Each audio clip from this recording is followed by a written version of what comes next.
Chapter 36. The Expulsion.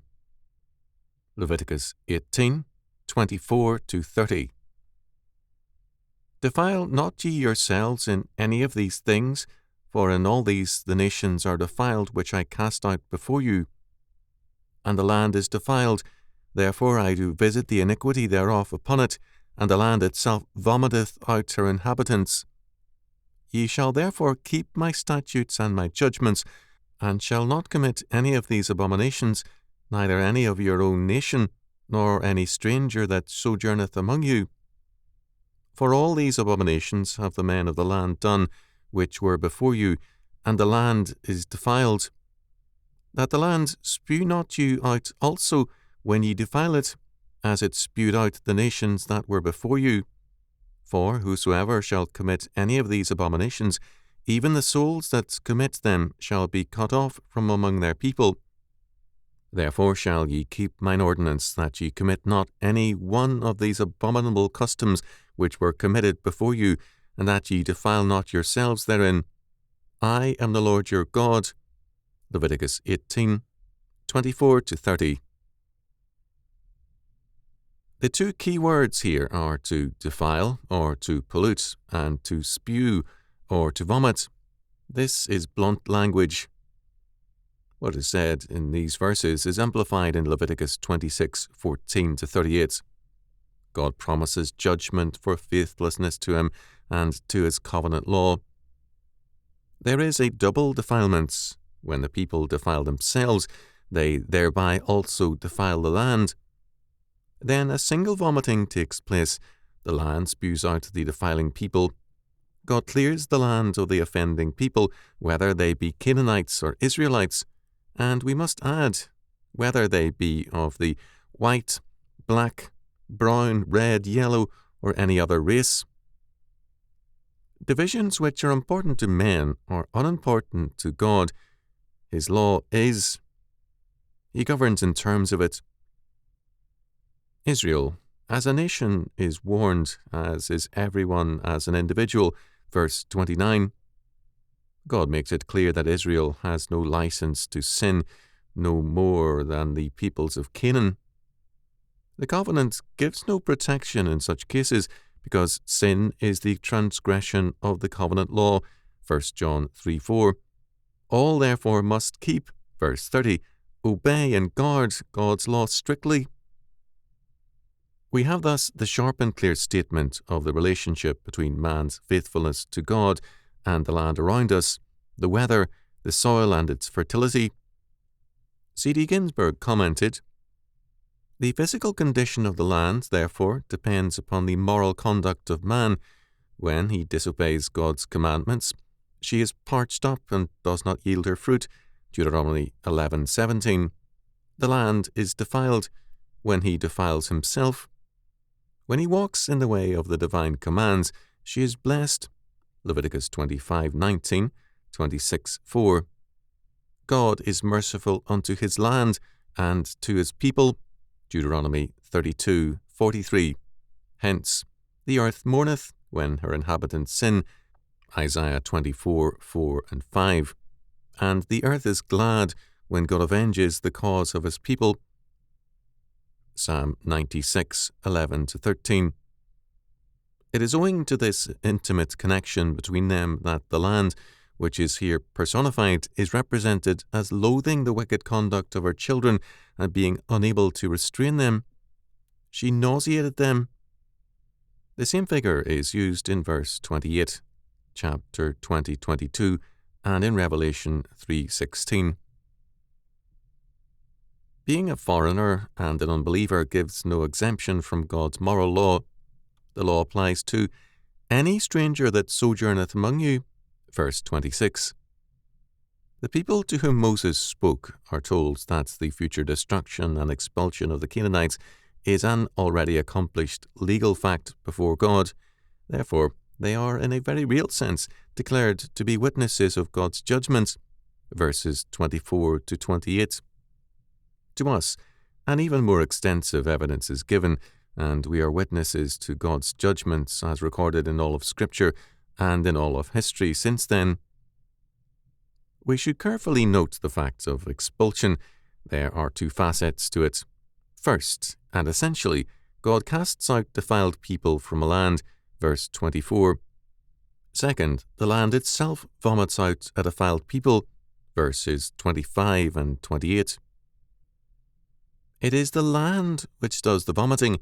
The people become a poison to the land, and the land therefore vomits out the people. This relates to a fact once common to many cultures, spoken of in earlier years by missionaries, and of which I know of only one written account dating back to 1935.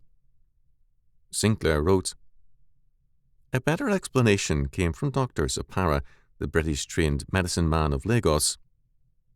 Poison ordeals are old and crude," he explained. "They are backwoods behaviour, and yet they work. An innocent man, being compelled to submit to a poison ordeal, will toss off his brew quickly as something to have done with.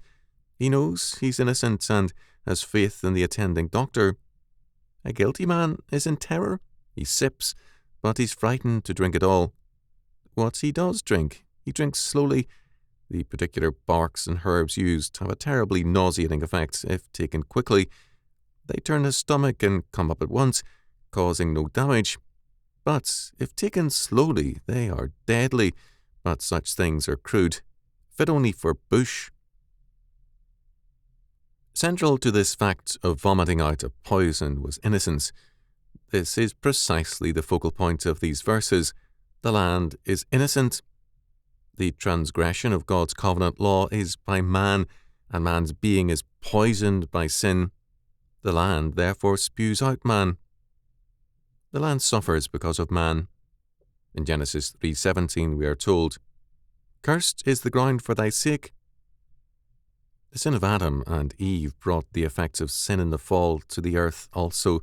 The earth therefore limited its returns to man, who now had to work hard and often to reap thorns and thistles rather than a good harvest. Genesis 3:17-19.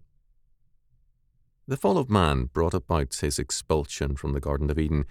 In Romans 4:25 and 5:16-18 and 20, Paul speaks of man's offence, paraptoma, a fall sideways, a deviation, a transgression.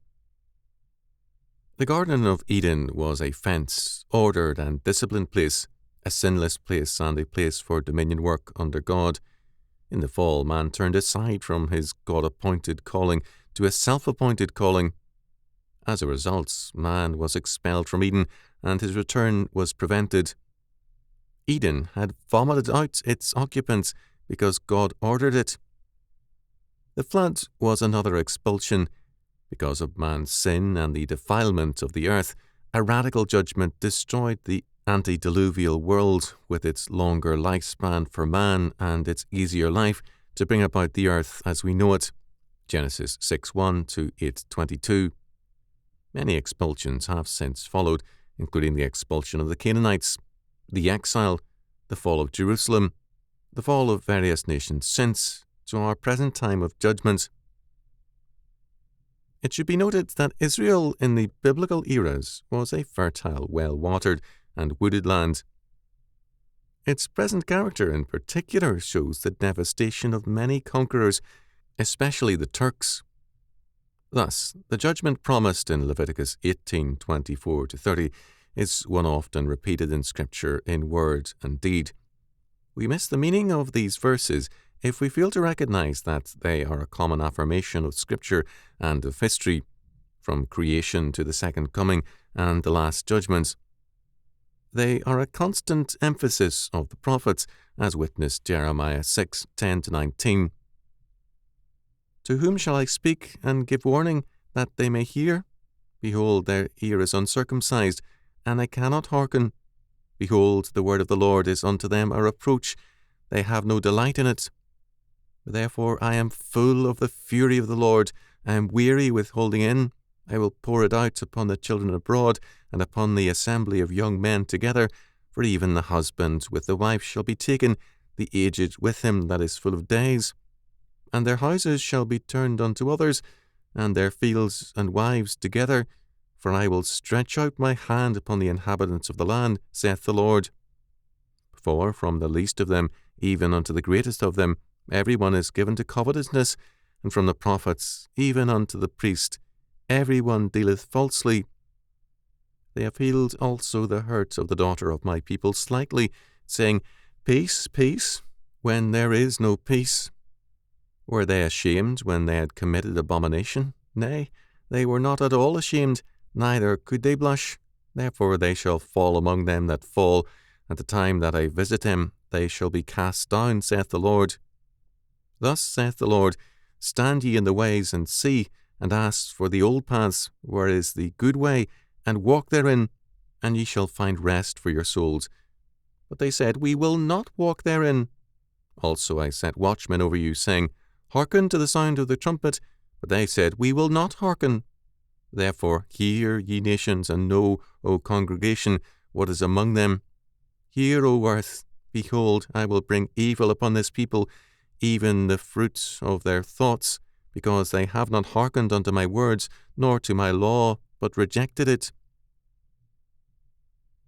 This judgment is further developed in Jeremiah 7, 1-15, 8-10, and throughout Jeremiah. Houses, fields, wives, and daughters were all going to be handed over to others by the judgment of God. Because they rejected God's law, God was rejecting them. Because they had defiled themselves and the land, the Lord would cast them out of the land. Because there was a breach between God and the people, there would soon follow a breach between the land and the people. All this, like so much of the prophetic teachings, is simply the application of Leviticus 18, 24-30. But this is not all. No one who reads with seeing eyes can fail to see that our Lord, in Matthew 24, is applying the judgment of Leviticus 18, 24-30 to Judea. Today also these judgments apply to an age arrogant in sin and given to making saints out of sodomites.